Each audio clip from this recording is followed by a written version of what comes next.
Assalamualaikum warahmatullahi wabarakatuh. Siswa-siswiku SMP Queen Alfala, siswa-siswi hebat khususnya kelas 9. Salam semangat, salam Pancasila.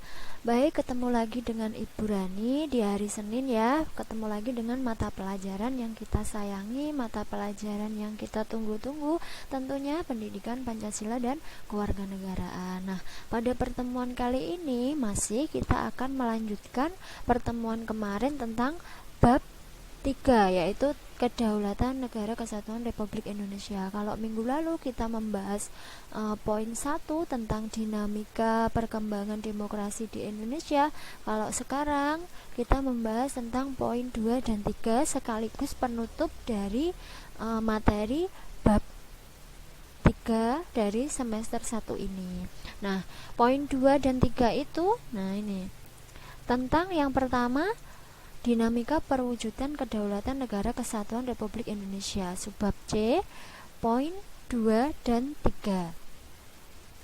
Nah, perkembangan sistem pemerintahan di negara Republik Indonesia. Jadi kita nanti akan mempelajari perkembangan sistem pemerintahan di negara Indonesia, kemudian lembaga-lembaga pemerintahan yang ada di Indonesia. Nah, ini tentunya kalian sudah tidak asing lagi. Ini kita kelas 9 tinggal mengulang saja ya. Ini sudah pernah Ibu ajarkan di kelas 8 dan kelas 9. Baik, sebelum memulai pelajaran hari ini, mari bersama-sama membaca bismillah dengan harapan semoga pembelajaran dapat berjalan lancar, kalian dapat memahami apa yang Ibu sampaikan, materi yang diberikan, dan semoga kita segera bertemu kembali dalam keadaan sehat walafiat.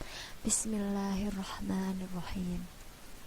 Baik, tadi Ibu sudah menjelaskan bahwa di subbab C tentang dinamika perwujudan kedaulatan NKRI, kalau poin 1 itu kemarin kita membahas tentang dinamika perkembangan demokrasi di Indonesia, poin 2-nya tentang perkembangan sistem pemerintahan di negara Republik Indonesia, poin 3-nya lembaga-lembaga pemerintahan. Kita bahas poin 2 dulu tentang sistem pemerintahan yang pernah berlaku di Indonesia.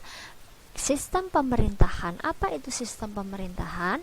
Adalah suatu tatanan pemerintahan yang utuh yang terdiri dari beberapa komponen yang saling bergantung dan mempengaruhi ya. Sistem pemerintahan itu berarti komponen-komponen yang ada di suatu negara yang secara utuh mereka itu saling bergantung dan saling mempengaruhi. Nah, macam-macam sistem pemerintahan yang pernah berlaku di Indonesia. Oke, yang pertama sistem pemerintahan parlementer.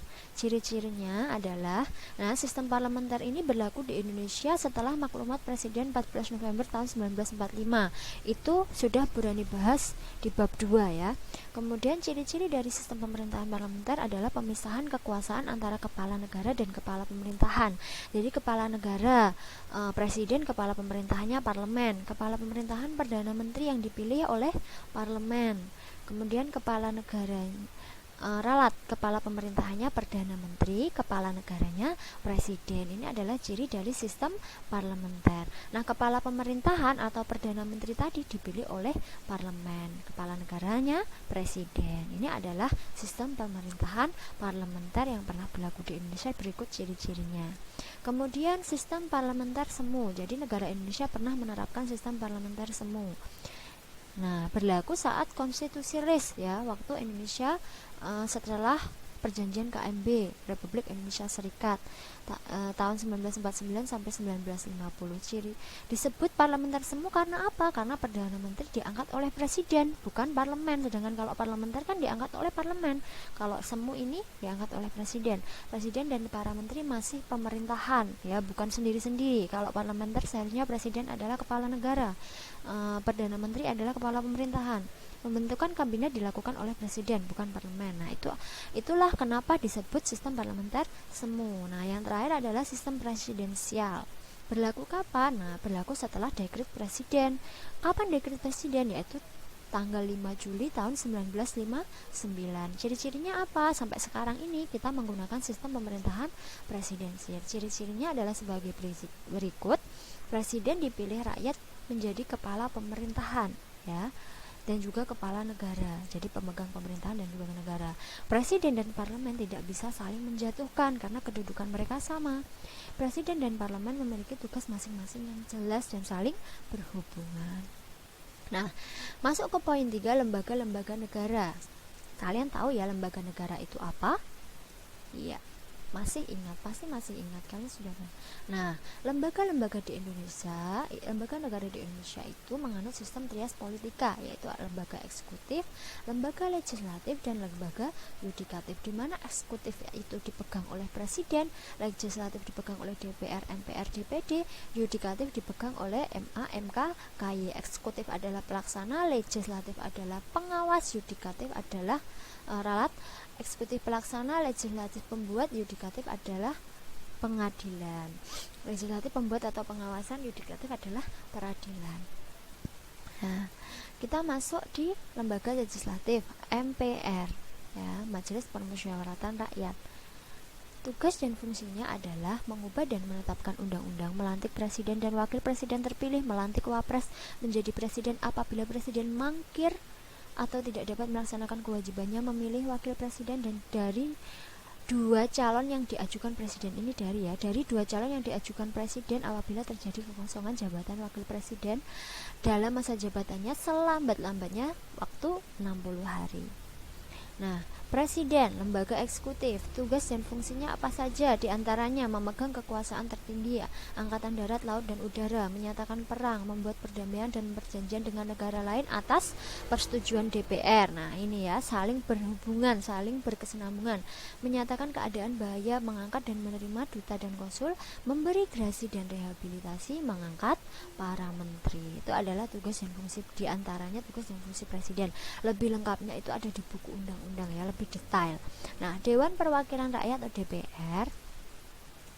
Nah, ini tugas dan wewenangnya adalah menyusun program legislasi nasional, menyusun dan membahas rancangan undang-undang, menetapkan undang-undang bersama presiden. Nah, saling berhubungan lagi ya, menyetujui dan tidak menyetujui perpu untuk ditetapkan jadi undang-undang. Nah, sedangkan perpu ini kemarin dikeluarkan siapa? Oleh presiden. Kalau disetujui DPR maka akan jadi undang-undang, kalau tidak disetujui maka harus dihapus. Perpu dikeluarkan presiden ketika keadaan genting. Masih ingat ya? Fungsi DPR diantaranya memberi persetujuan rancangan undang-undang APBN, menindaklanjuti hasil pemeriksaan BPK, memperhatikan pertimbangan DPD atas rancangan undang-undang tentang APBN, agama dan pendidikan. APBN itu anggaran pendapatan dan belanja negara. RUU itu rancangan undang-undang. Baik, kita masuk ke DPD. Tugas dan fungsi DPD adalah mengajukan rancangan undang-undang kepada DPR tentang otonomi daerah ya. Jadi kalau DPR itu lebih ke pusat, kalau DPD itu tentang undang-undang atau peraturan tentang daerah ya, baik mulai pemberdayaan sumber daya daerah, kemudian pemekaran wilayah daerah atau penyusutan daerah dan sebagainya. Tentang daerah itu tugas dari DPD. Ikut membahas RUU tentang daerah ya. Jadi DPD ikut serta membahas rancangan undang-undang bersama DPR mengenai daerah, mengawasi pelaksanaan undang-undang mengenai otonomi daerah, itu tugas DPD. Nah, kita masuk lembaga yudikatif tentang Mahkamah Agung. Mahkamah Agung itu apa? Mahkamah Agung itu adalah merupakan lembaga peradilan yang memegang kekuasaan kehakiman ya. Jadi kekuasaan kehakiman itu berada di tangan Mahkamah Agung. Mengadili pada tingkat kasasi ya, pada tingkat atas, pada tingkat sendiri. Jadi tingkatan peradilan itu ada peradilan mulai dari pengadilan negeri, pengadilan tinggi, kemudian Mahkamah Agung. Pengadilan negeri itu untuk penyelesaian masalah, kemudian kalau tidak terima mengajukan banding ke pengadilan tinggi. Kalau masih tidak puas lagi mengajukan peninjauan kembali ke Mahkamah Agung. Nah, ini yang dimaksud tingkat kasasi yang bersifat final ya, menguji peraturan perundang-undangan di bawah undang-undang. Jadi Mahkamah Agung ini juga menguji peraturan perundang-undangan yang di bawah undang-undang agar peraturan undang-undang perundang-undang di bawah undang-undang itu tidak bertentangan dengan undang-undang ya.